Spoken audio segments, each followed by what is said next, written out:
What is something unrealistic that you often see in movies that annoys the hell out of you? The fact that there is always parking right in front of the lead's destination. I grew up in a small town, so that was normal for me. Even in high school, that idea changed when I went to college in Pittsburgh.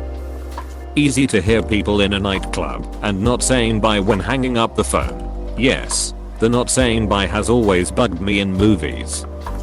People receiving CPR and surviving no matter how long they have been dead. The number of times I've had to perform CPR on someone I knew wasn't going to live is unfortunately a number higher than 0. The lack of broken ribs and being immediately functional is quite a stretch too. Come with me, I'll show you. Followed by a 20-minute car journey, presumably in silence, before then only explaining the situation upon arrival at their destination. Knives Out actually did it very well.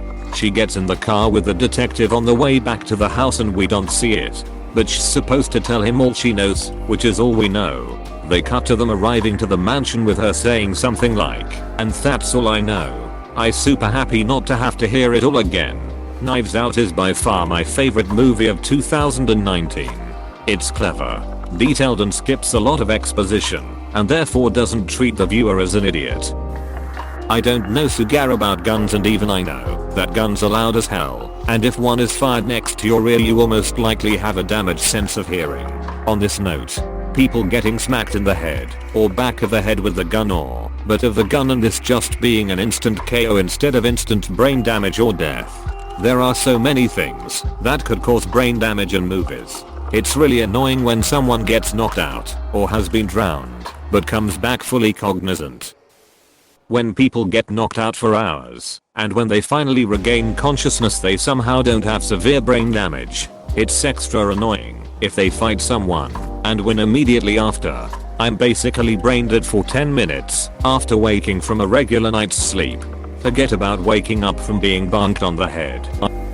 High schoolers W Howlett are all good looking acne free mid-20s looking people. There is always one with bad acne and he's the one being bullied the whole movie. Oh, you mean that one kid wearing glasses and braces? How fight scenes in action movies, not superhero movies, will have two characters beating the sugar out of each other, but they come out with a bloody nose, split lip, and rustled up hair. Actual bare fist fights hurt like hell for both people and cause serious damage.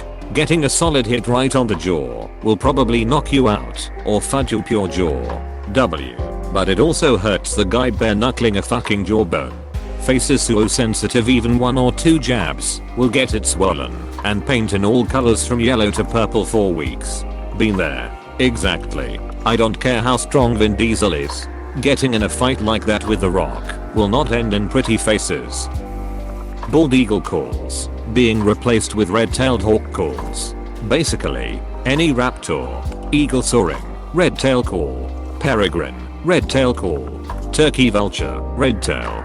The red-tail's call is iconic. A lot like that famous scream I heard tell of. Lol, I used to have the Wilhelm scream as my ringtone. Women waking up after a night's rest with perfect hair and makeup. Animals, usually large predators, going out of their way to attack and maim and kill humans when it's totally against natural behaviors. Sure, a large predator can pose a threat to humans, but it's not gonna put its whole damn day on hold to hunt down some difficult human when there's easier prey, especially when its own life is threatened by injury. The amount of times a predator will hunt living, difficult prey when easily scavenged bodies are piling up is just disappointing.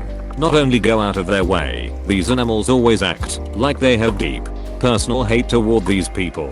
Jaws pulled it off somehow, because we didn't know about sharks as much as today. Horror movies, a big group is hunted by one killer and nobody have the idea to stay together and defend themselves. Oh, a psychopathic killer is chasing us with a fucking chainsaw. Let's all split up and not try to stay together as a group for the gore shots. Apostrophe. Even worse when they somehow knock him out and just leave him and run away instead of tying him up or something. Teenagers going to school in broad daylight with Starbucks in hand and dressed like they are going to a 9-to-5 job. Then the athletes and cheerleaders solely wearing their uniforms every single day. Half of the time, we got to school when it was still dark out. We're lucky if we had an energy drink. Sweats and t-shirts were the norm. And athletes only wore their uniforms for pep rallies. Walking into school behind a friend while it was dark out and she had a travel cup of coffee and the principal saw it and made her dump it out. When they break into a late model car and magically hotwire starting it by fussing with a couple of wires, locking steering columns. Smart keys and alarms never get in the way. They need to modernize the script writing to make it more realistic. I'm okay with finding the keys in the car. At least that's plausible. Don't forget transmission locks and immobilizer circuits. Cars blowing up when the gas tank is shot. Cars blowing up when they basically love tap each other. Except if it's a Ford Pinto lol.